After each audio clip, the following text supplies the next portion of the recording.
teoria do crime. Estamos ainda no assunto substratos do crime, conceito analítico do crime. Estamos em fato típico, no primeiro elemento do fato típico, conduta. No vídeo passado estudamos as primeiras ideias sobre conduta, vimos algumas características da conduta, revisei rapidamente teorias da ação, remeti vocês para o vídeo sobre teorias da ação, estudamos ação e omissão, as formas de omissão, a ausência de omissão, e nessa aula de hoje pretendo falar com vocês a respeito do tipo doloso. Depois damos sequência ao tipo culposo, depois tipicidade, depois nexo causal, depois resultado e assim seguimos. Então, nesse vídeo de hoje, vamos entender o tipo culposo, logo vamos entender o que é o dolo.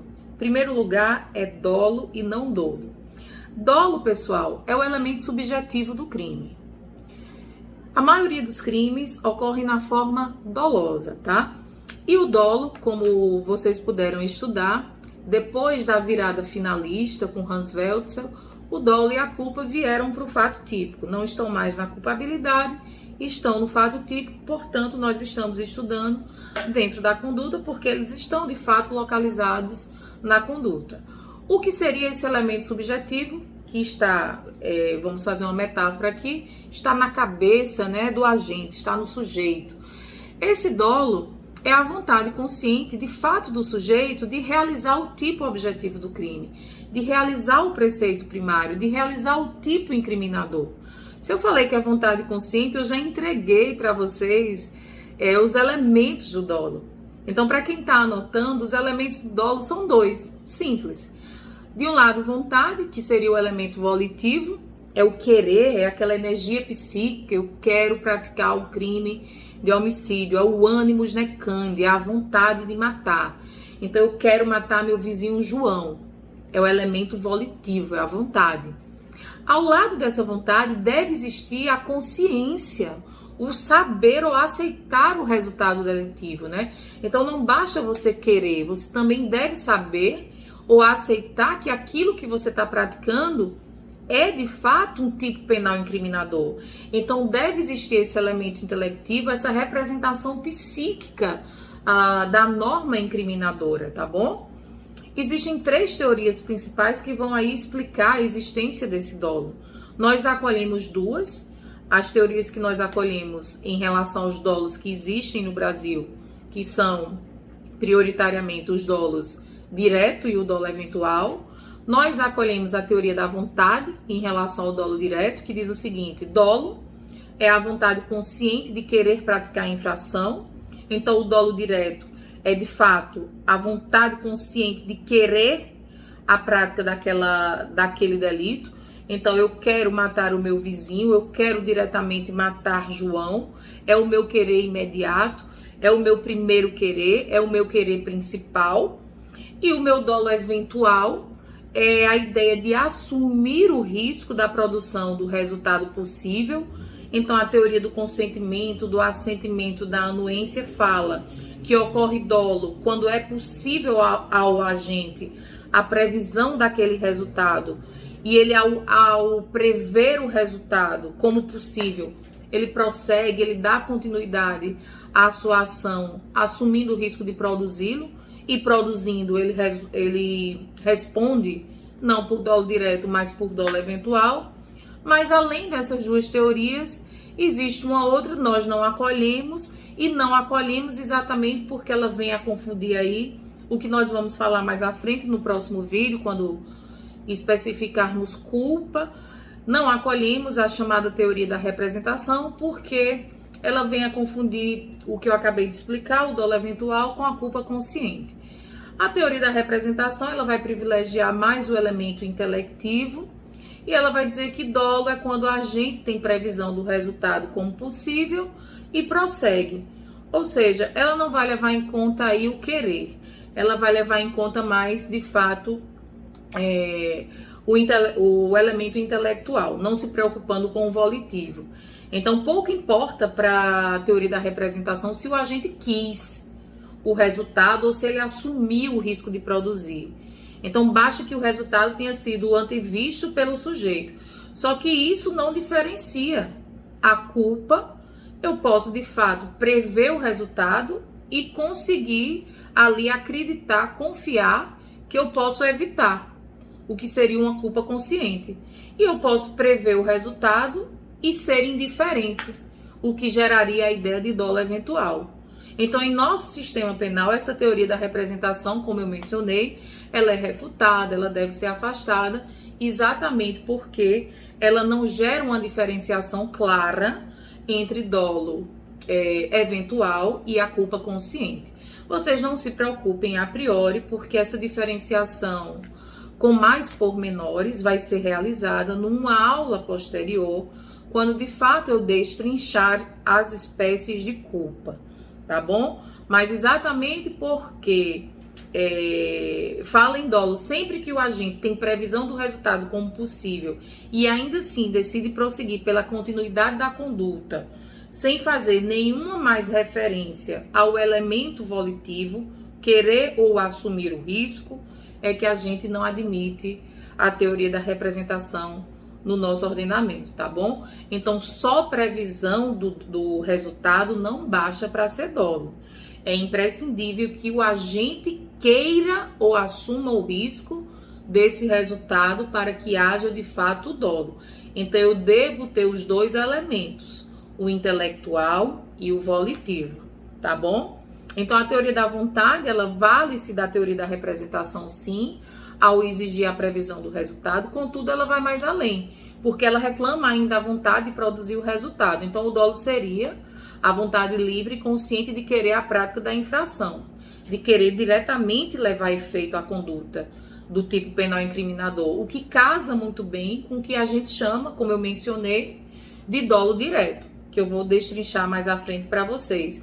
E a teoria do consentimento, só para a gente, de fato, poder aqui recapitular, que também é chamada de assentimento ou de anuência, complementa a teoria da vontade e recepciona essa premissa que eu falei. Há dolo não somente quando a gente quer diretamente o resultado, mas também quando ele realiza a conduta assumindo o risco de produzi-lo. O que a gente poderia fechar aqui e refletir? Atua-se com dolo eventual, portanto, quando o sujeito, antevendo como possível o resultado lesivo, né, com a prática de sua conduta, de seu comportamento, mesmo não querendo diretamente aquele resultado, porque o querer diretamente é o dolo direto, ele não se importa com sua ocorrência, mas ele assume o risco de produzir o resultado.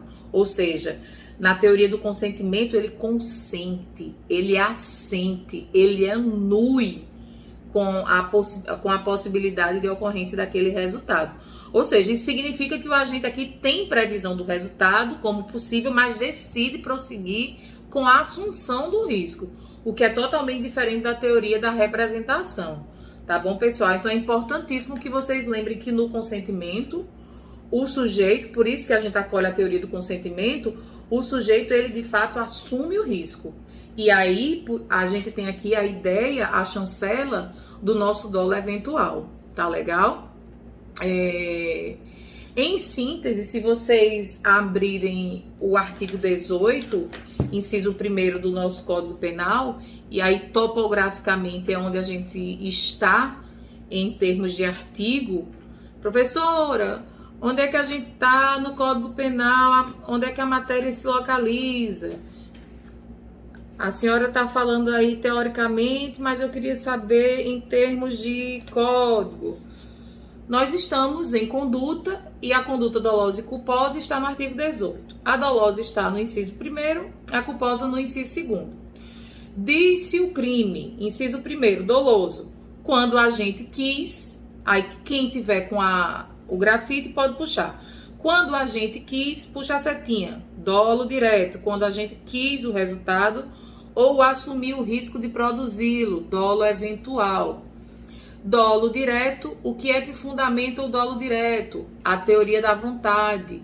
O que é que significa a teoria da vontade, professora? Recapitula. É quando a gente tem vontade e consciência de querer a prática ali, ó, imediata da infração. Dolo eventual, quando o agente assumiu o risco de produzi-lo. Qual é a teoria que fundamenta o dolo eventual? A teoria do consentimento, assentimento ou anuência. Professora, me relembra o que é que diz a teoria do consentimento, assentimento ou anuência. Ocorre dolo quando o agente tem a previsão do resultado como possível, segue e assume o risco de produzi-lo. Tranquilo, pessoal? Então, o dolo direto é aquele querer imediato. O agente tem vontade, consciência daquele querer imediato e pratica. E quem fundamenta é a teoria da vontade. E o dolo eventual, o agente tem como possível aquele resultado, segue na prática da conduta e assume o risco de produzi-lo. Quem fundamenta o dolo eventual? Teoria do consentimento. Tranquilo? Fácil demais. Onde é que se localiza a ideia do crime doloso? Artigo 18, inciso 1º. Sem dificuldade nenhuma para a gente localizar essas condutas, tá bom? Então, a ideia do quis, dolo direto. A ideia do assumiu, a ideia do dolo eventual. Dolo direto, teoria da vontade. Dolo eventual, teoria do consentimento. Teoria da representação, a gente não adota no nosso ordenamento jurídico penal. Professora, eu estou acompanhando aqui no meu livro, porventura, e eu estou visualizando que existem algumas classificações ou subdivisões do dolo direto. É verdade, pessoal. Existe dolo direto de primeiro grau e existe dolo direto de segundo grau. Vamos fazer algumas distinções entre dolo direto de primeiro grau e dolo direto de segundo grau? É fácil, não se preocupe, é bem tranquilo. O dolo direto de primeiro grau é, de fato, o querer imediatíssimo do agente, do autor. Então, é o que o autor quer realizar em primeira ordem. O de segundo grau compreende as consequências típicas representadas como certas e necessárias. Então, vamos colocar como palavra-chave.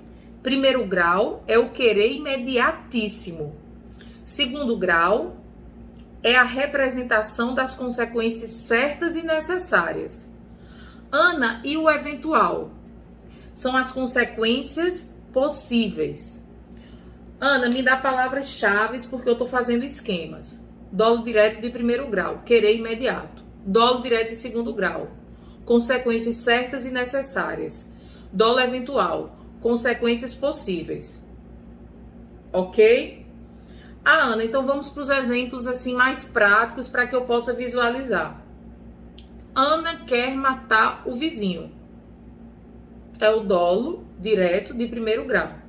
Agora imaginem que esse vizinho de Ana está numa aeronave. Entrou numa aeronave da empresa Tantan. Então, meu vizinho está na empresa aérea Tantan. Como é que eu vou matar o meu vizinho Alfredo? Eita, eu vou jogar uma bomba nessa aeronave, nesse avião Tantan.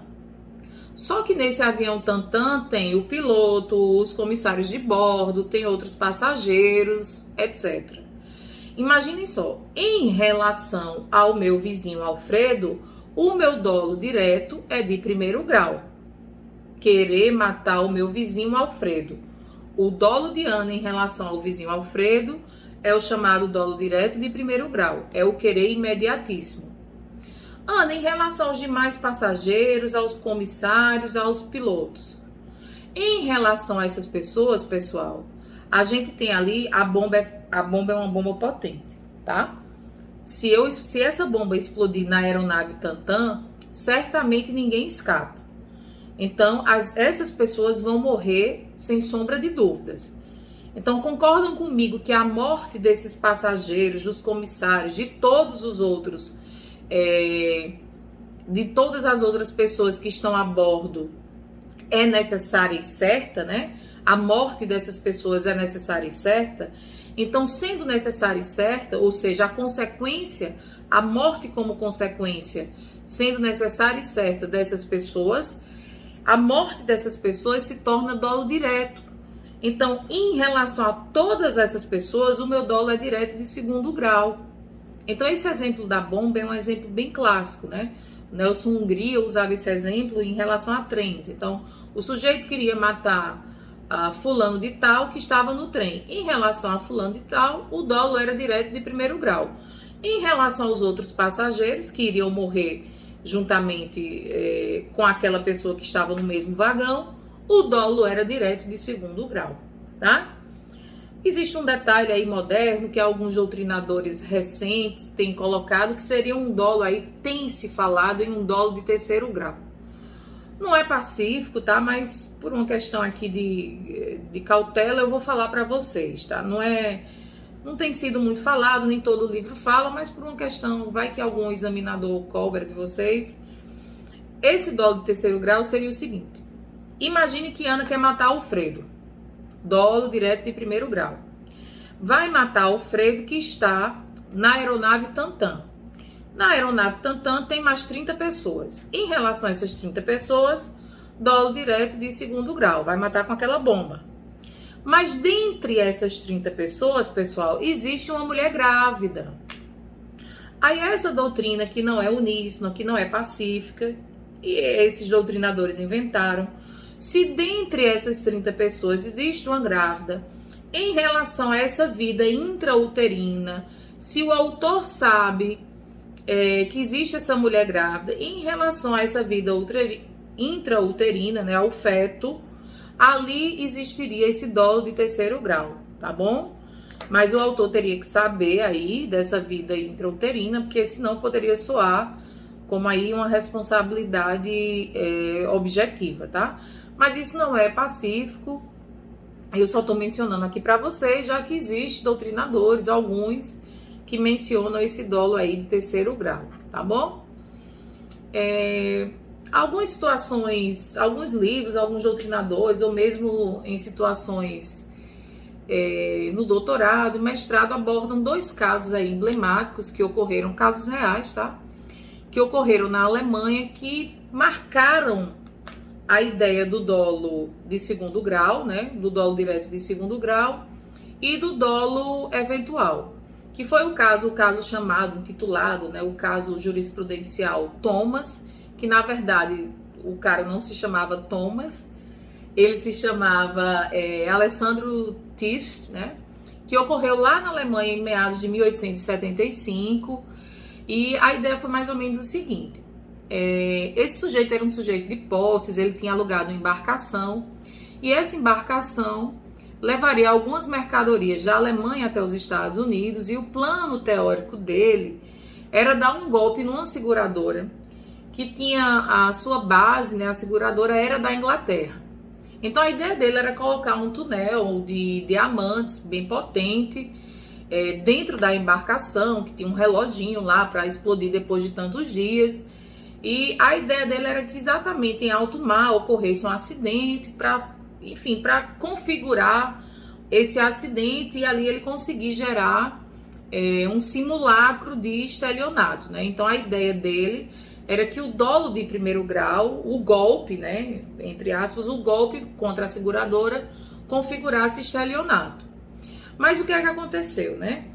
O que aconteceu é que quando o pessoal chegou com a carruagem para desembarcar esse túnel caiu no chão e explodiu, e ali foi uma catástrofe, uma confusão, e morreram mais de cerca de 59 pessoas, pessoas ficaram desaparecidas, e foi uma confusão tremenda.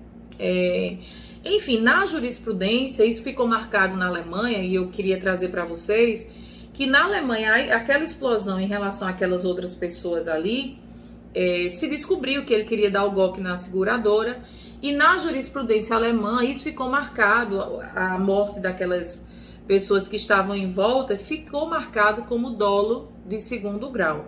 Então não esqueçam aí de caso isso seja, vocês tenham a oportunidade de abordar isso numa prova subjetiva, numa prova oral, o caso Thomas, da Alemanha em 1875, essa explosão aí do túnel, como um caso aí de dolo de segundo grau, tá bom? Existia um outro caso também na Alemanha, né? Esses casos na Alemanha sempre são casos bem emblemáticos, porque nosso ordenamento é muito marcado pelo ordenamento germânico, né? Quando a gente for falar um pouquinho de teoria da imputação objetiva, Klaus Roxin também traz muitos casos da Alemanha. Quando a gente for falar mais à frente da exigibilidade de conduta diversa, nós temos o caso do cavalo arredio. Então, esses casos, esses julgados da Alemanha dão ensejo a muito surgimento dos nossos institutos, né? Então, lá em 1955, já um pouco mais à frente, também surgiu um caso chamado o caso Iedermenfall, né? Desculpem, caso Iedermenfall, mais conhecido, se vocês não eu vou passar para vocês por escrito na aula, Iedermenfall, ou caso da cinta, do cinto ou da correia de couro, que vem aí como um caso emblemático do dolo eventual, tá bom?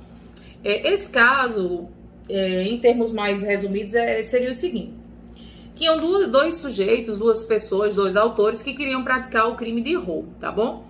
Aí eles chegaram lá na residência da vítima e perceberam que a vítima estava resistente em relação à situação da subtração. Aí, inicialmente, eles queriam amarrar a vítima com esse cinto, com essa cinta no pescoço da vítima. Só que eles tiveram um certo receio, ficaram com medo de estrangular a vítima com aquela amarração do cinto. E decidiram tirar o cinto e colocar um saco de areia sobre a vítima e continuar a tentativa lá da subtração. Só que perceberam que a vítima continuou resistindo e não adiantou. Aí foi quando eles retomaram aquela ideia inicial de colocar a cinta e continuar a tentativa de subtração. Só que o que é que aconteceu? A vítima, de fato, sofreu lá o estrangulamento, não resistiu e morreu. E a jurisprudência, como eles tinham, ab início, percebido, tomado como possível a ocorrência da morte daquela vítima, a jurisprudência considerou a morte da vítima, a ocorrência daquele resultado, né, como se eles tivessem assumido como possível a ocorrência daquele resultado. Então, tomou como possível a ocorrência do resultado como dolo eventual. Então, o caso da cinta, o caso dessa correia de couro ficou conhecido aí como marcado a ideia emblemática aí do dolo eventual, tá bom? Uma outra ideia que traz pra gente também essa colocação do dolo eventual em cena é o que Jesus Maria Silva Sanches traz pra gente como teoria da cegueira deliberada, tá? Talvez vocês não encontrem aí nos livros que vocês estão estudando, mas Jesus Maria Sanches, né, um espanhol, ele trabalha com essa teoria da ignorância deliberada ou da cegueira deliberada. Você pode encontrar isso também no inglês, traduzido para o inglês. Mas a ideia é que o agente se coloca numa situação, entre aspas, de desconhecimento da ignorância do evento, mas na verdade ele deveria conhecer a situação. Sanches diz assim, ó: é cabível a imputação da conduta a título de dolo, ainda quando seja impossível constatar um estado mental de conhecimento da situação na qual o agente se encontrava, sempre e quando possa lhe ser imputável, que deveria conhecer e que, se não o fez, foi porque, na verdade, provocou o desconhecimento por ação e omissão. Na verdade, o agente se coloca exatamente na situação de desconhecimento, mas ele deveria conhecer. Eu não sei se vocês assistiram o filme, né, o assalto do Banco Central. Mais ou menos aí 164 milhões, né, foram ali levados. E eu não sei se vocês se recordam, foram em notas de 50. Aí vocês recordam que em Fortaleza os bandidos foram a uma concessionária da Mitsubishi e levaram malas, mochilas e compraram carros, e o gerente, tem isso até no processo, né? O gerente nem perguntou a origem e deixaram mais 200 mil para depois, quando chegassem carros, eles fossem lá e pegassem os carros. Existiu de fato o processo e o gerente inicialmente ele tinha sido denunciado e condenado por lavagem de dinheiro. Então, por dolo eventual, porque aí usava-se a teoria da cegueira deliberada. Mas, evidentemente, houve um recurso aí, porque no Brasil A gente não tem admissão dessa teoria, inclusive existe crítica a essa teoria, assemelhando aí uma responsabilidade objetiva, e houve a reformulação dessa decisão. A gente poderia também pensar, pessoal, situações de doleiros, né? Vocês devem ter em mente que doleiro é aquela pessoa que habitualmente remete o dinheiro para contas internacionais, paraísos fiscais, né? São intermediários aí de canais financeiros alternativos, que não são fiscalizados aí pelas autoridades públicas a pedidos de clientes, né? Então há uma cegueira também deliberada por conta do doleiro. Ele não pergunta de onde vem o dinheiro, ele está fazendo uma lavagem a título de dólar eventual. Mas, como eu mencionei, existe a crítica, não é pacífica a ideia dessa cegueira, da teoria da cegueira deliberada, mas eu gostaria de mencionar para vocês, porque se alguém quiser escrever algo, né, pode ser aí um assunto de pesquisa, um assunto de monografia, para que vocês façam uma ponte entre lavagem, organização criminosa, teoria da cegueira deliberada, conclusão de curso, né? Então não esqueça que existe essa teoria de Jesus Maria Silva Sanches, teoria da cegueira deliberada, que vê como cabível a imputação da conduta a título de dolo eventual, ainda quando seja impossível constatar um estado mental de conhecimento da situação. Mas quando o agente se encontra numa situação que deveria conhecer, tá bom? Aquela situação.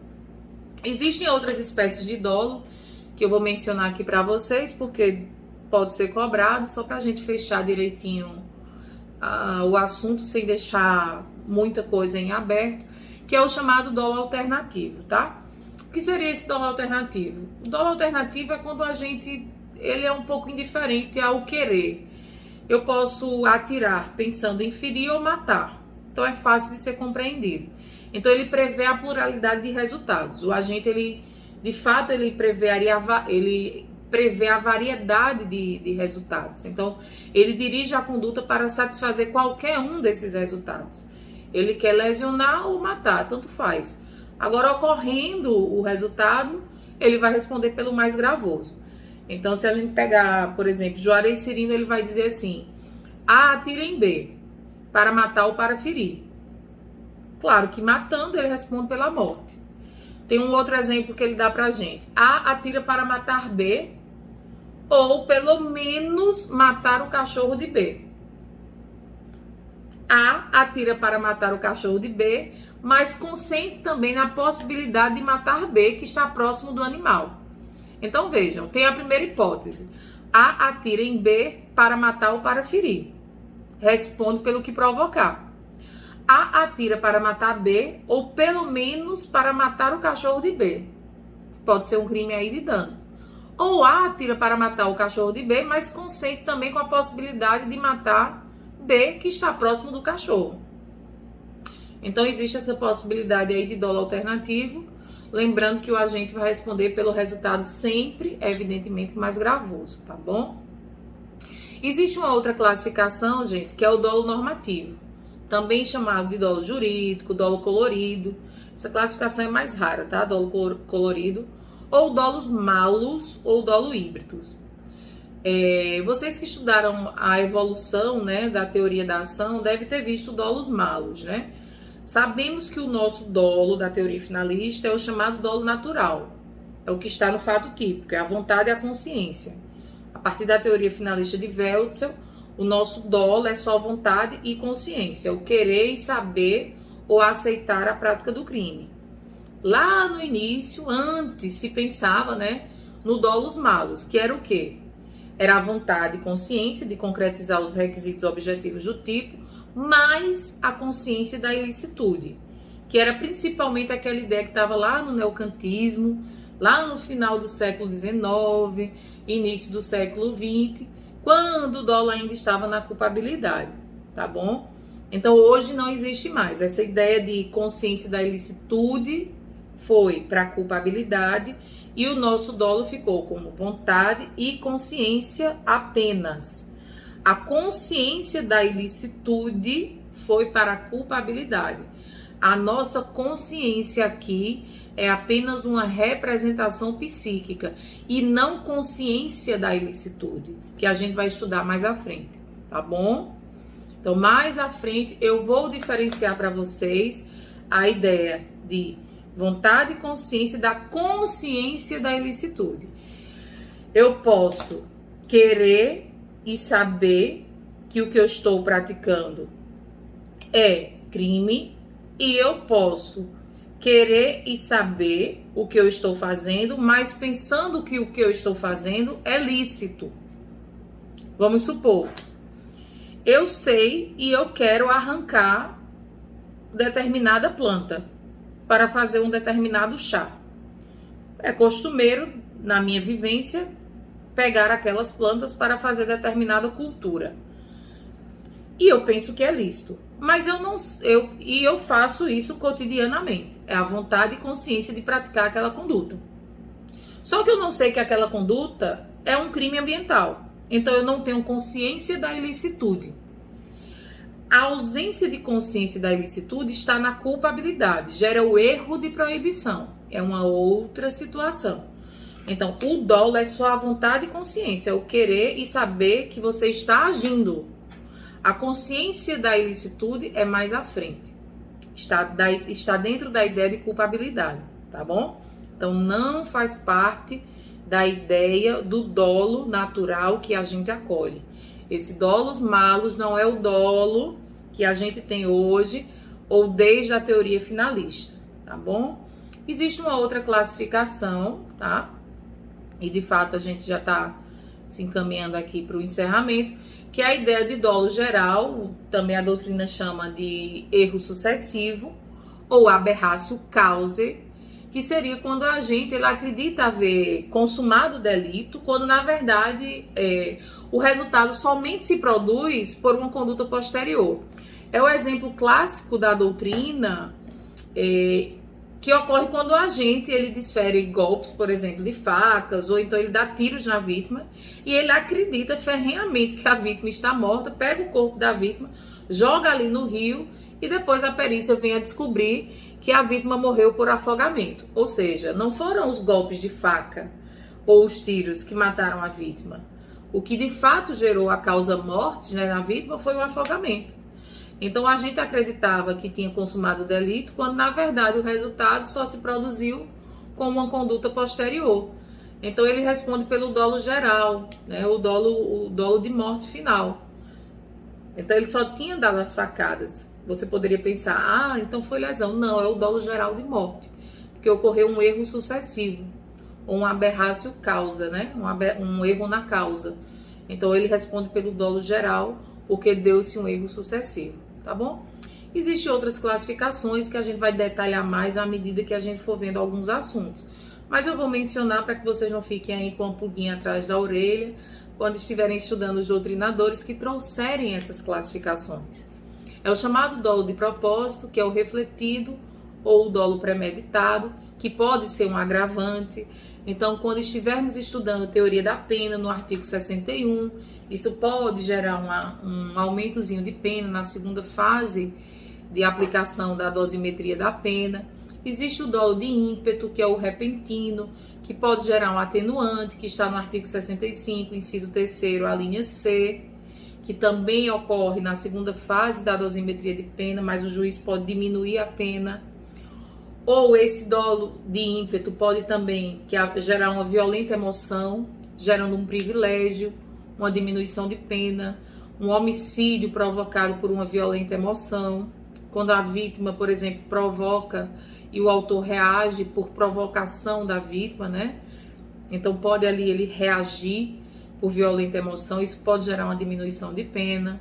Tem o chamado dolo do abandono, que nós vamos ver quando estivermos estudando institutos chamados desistência voluntária e arrependimento eficaz, que é quando o agente ele começa a prática do delito, mas ele para. Na verdade, eu nem gosto dessa classificação, porque para mim o dolo ali já não existe mais, ele de fato cessa com o dolo. Então não gosto desse dolo de abandono, porque parece que de fato o dolo existe. Para mim o dolo não existe mais, porque se existisse seria tentativa, Então a gente vai ver que o dolo deixa de existir, mas a doutrina classifica.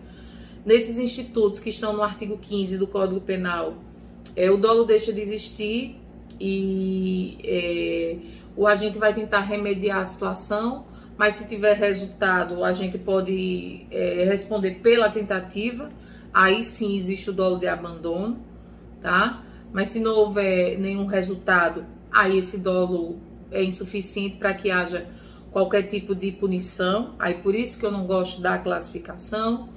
E existe a classificação do dolo global ou unitário, que é o dolo do crime continuado, que também a gente vai ver lá em Teoria da Pena. O crime continuado é uma ficção jurídica, tá? Tá lá no artigo 71. Crime continuado ou continuidade delitiva, que é quando, por habitualidade, quando a gente pratica diversos crimes com um modus operandi semelhante, digamos assim, segunda, terça e quarta, eu trabalho no supermercado, eu me aproprio de R$5. Todos os dias na minha função de caixa de supermercado, eu me aproprio de R$5, de segunda a sexta.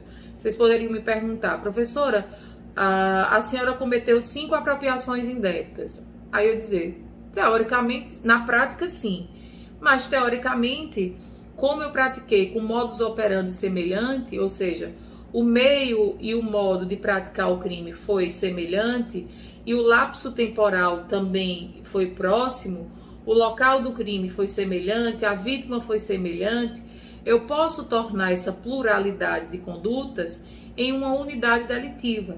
Isso a doutrina vai chamar, de modo bem simples aqui para vocês, de crime continuado ou de continuidade delitiva. Então, a doutrina tem exigido para que eu classifique essa pluralidade de crimes em continuidade delitiva e torne essa situação como se fosse um crime único para fins de aplicação da pena, que haja desde o início em ANA um plano prévio elaborado que envolva toda essa cadeia delitiva. Então, que exista um dolo global, que exista um dolo unitário, que ANA pense, opa, essa semana eu vou praticar ali diversas apropriações. Então, a doutrina e a jurisprudência vem querendo que o agente, na hora que pratica essa continuidade delitiva, ele previamente já tem esse plano elaborado para essa cadeia habitual de continuidade delitiva. Então, a doutrina classifica de dolo global ou unitário, tá bom? De fato, para a gente encerrar esse tipo doloso, alguns doutrinadores visualizam fases na conduta dolosa, certo? Uma fase interna no dolo e a fase externa. A fase interna seria a representação e a antecipação do resultado mental, né? Quando a gente representa e antecipa mentalmente o resultado e ele vai ali escolher os meios pelos quais a conduta vai se desenvolver, ele vai avaliar os efeitos colaterais, os efeitos que podem ocorrer decorrente da sua conduta, do seu comportamento, os meios que ele vai empregar. Então vai ser a fase da cogitação, quando ele está ali pensando na sua vontade, no seu querer. E de fato a fase externa, quando ele coloca em prática aquilo que ele deliberou, aquilo que ele cogitou. Só que vocês poderiam me perguntar, professora, para que servem essas fases? Na verdade, a mera cogitação, você simplesmente pensar diante do princípio da materialização ou da exteriorização do fato, é inútil, porque o direito penal segue esse princípio da materialização ou exteriorização dos fatos, né? Se você não materializa ou não externaliza o fato, o dolo por si só não é punível. Eu não vou abrir a cabeça do agente e vou dizer, a gente não tem esse direito penal. O Minority Report, aquele filme do Tom Cruise, né? A gente ainda não tem esse direito penal preditivo, super especulativo. Então, de fato, eu precisaria dessa conduta externalizada. Então, essa fase externa é que põe em prática o dolo. Então, eu preciso dessa conduta, claro, com o dolo, com elemento subjetivo, ocorrendo, para que a gente tenha, de fato, a possibilidade de punição, tá bom? Então, pessoal, penso que com todas essas espécies de dolo, nós conseguimos aí exaurir o nosso tipo doloso. E eu aguardo vocês no próximo vídeo sobre tipo culposo. Muito obrigada pela atenção e até o próximo vídeo.